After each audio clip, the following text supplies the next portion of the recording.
Today is January 5, 10:49 a.m. Supposedly, dapat nasa work pa ako ngayon. But then, umuwi ako kasi ang sama ng pakiramdam ko. As you can hear from my voice, may ubo tsaka sipon pa ako. And buti na lang, wala na akong fever. But now, we are gonna be opening the gifts that my katrabahos gave me. Thank you so much. Hindi nila alam na nag-YouTube ako. Pero if one day, nalaman nila, and nakita nila tong video na to, I just wanna say thank you so much for all the gifts. I appreciate it so much. You guys are so thoughtful.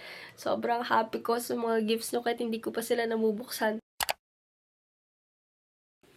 Isali ko na lang din to. Ito galing to sa mom ko. This is her birthday gift sa akin. It's a very cute bag. Handbag. Pero, pwede mo din siyang gawing crossbody bag. Thank you so much, Mama, for this gift. I appreciate it a lot.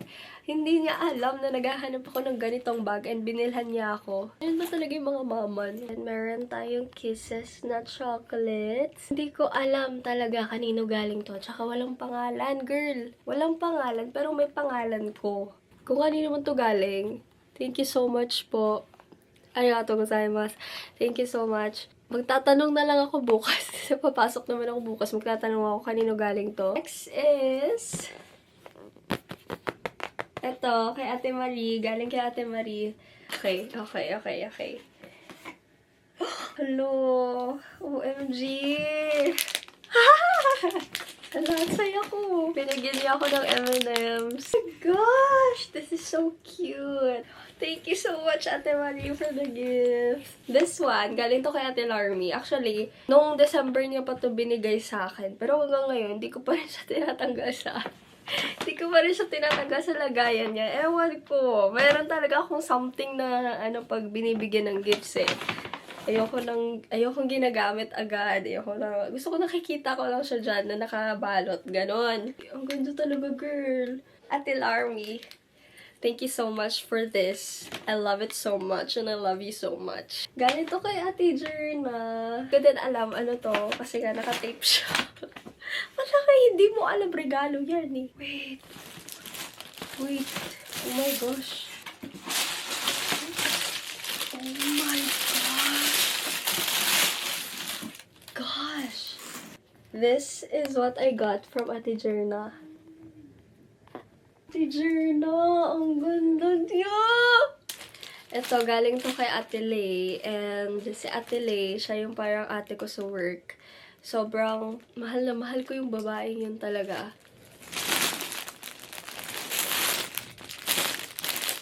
Oh my gosh, it's a vest! It's so nice! Wait, bagay pala sa akin yung mga ganito? Paano hindi?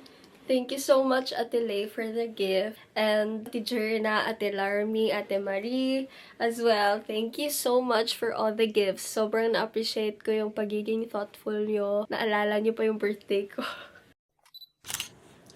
Hello, friends! It's already 3:55. Kasi tapos ako mag-rest and naisip ko, para hindi naman sayang yung araw na in-absent ko sa work. Mag-aaral na lang ako for my Karamen exam. Dito sa Japan, madaming process before mo makuha yung driver's license mo. So, aside sa mahal siya, madami kang exam na kailangan i-take. Ito yung book na gamit ko, by the way. This is Rules of the Road. Medyo matagal na to sa akin, pero ngayon ko pa lang siya magagamit. But my friends told me it's a good book kasi naka-summarize na dito halos lahat ng topic. So, sana makatulong to sa akin, no? Sana mapasa ko yung Karamen exam ko.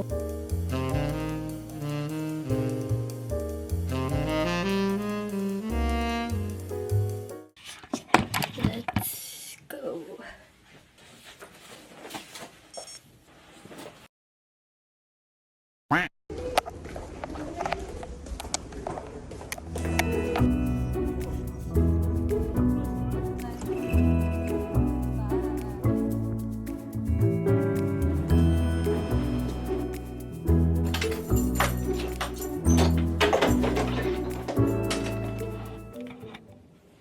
It's 2:46. p.m. and early out kami today. Kasi nasira na naman yung machine. And of course, pag nasira yung machine sa work, usually affected lahat talaga. But it's okay. Maybe it's a blessing in disguise. In disguise. Hi! Say hi to my vlog. Hi. Hi, vlog! Give me that na.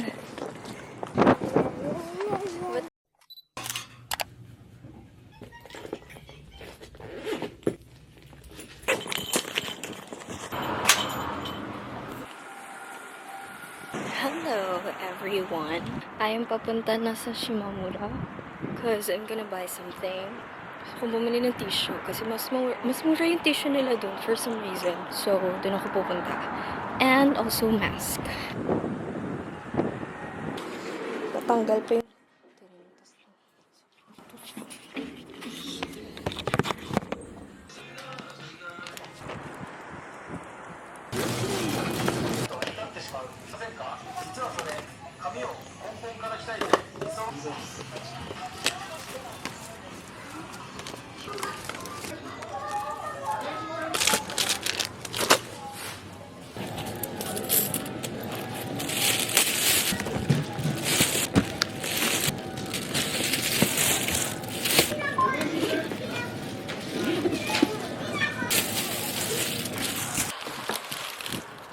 This is the strap.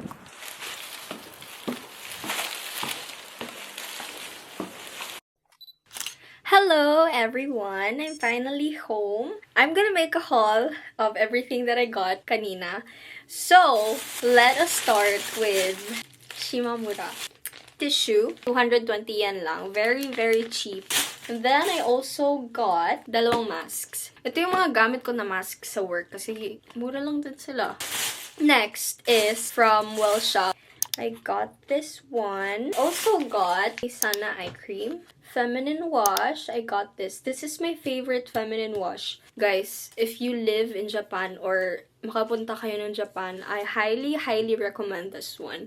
This charcoal face soap. Isa to sa mga face wash na ginagamit ko since nagdo-double cleanse ako. This Fraser. Na-try ko na to nung nakaraan and maganda siya in fairness. I got a lip balm and my favorite serum from Milano CC. Milano CC face wash. From the grocery store, I got these flowers, almond milk, Meiji Burugaria na yogurt. I'm gonna try this. Hindi ko pa na-try. I also got a whole lettuce, strawberries. Okay, last, dito tayo sa Hakyan Shop.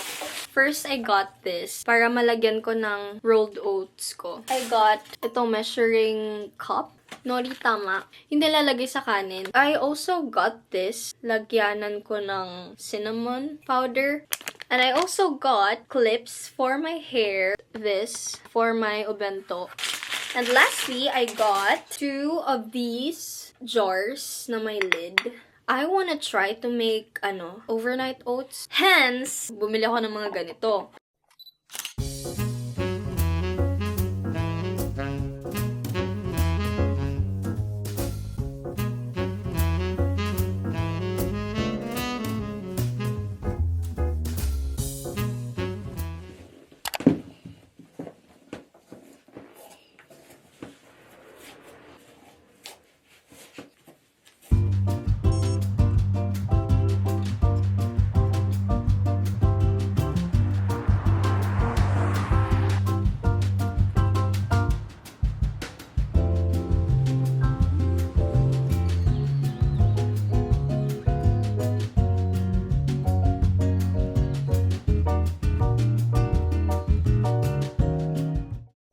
Hello everyone, it's already 4:57 and I just want to make an update about my Karaman exam. Kasi supposedly ngayon ko siya iti-take but nung pumunta ako ng police station, binigyan ako nila ng QR code where I can make a schedule for my exam. And unfortunately, fully booked na sila for this month. And the earliest schedule na nakuha ko is on February pa. But you know guys, I realized na hindi pa pala talaga ako ready to take the exam. If ngayong araw ko man siya tinake, I don't think mapapasa ko siya. And I'm just so grateful that God is really taking the lead.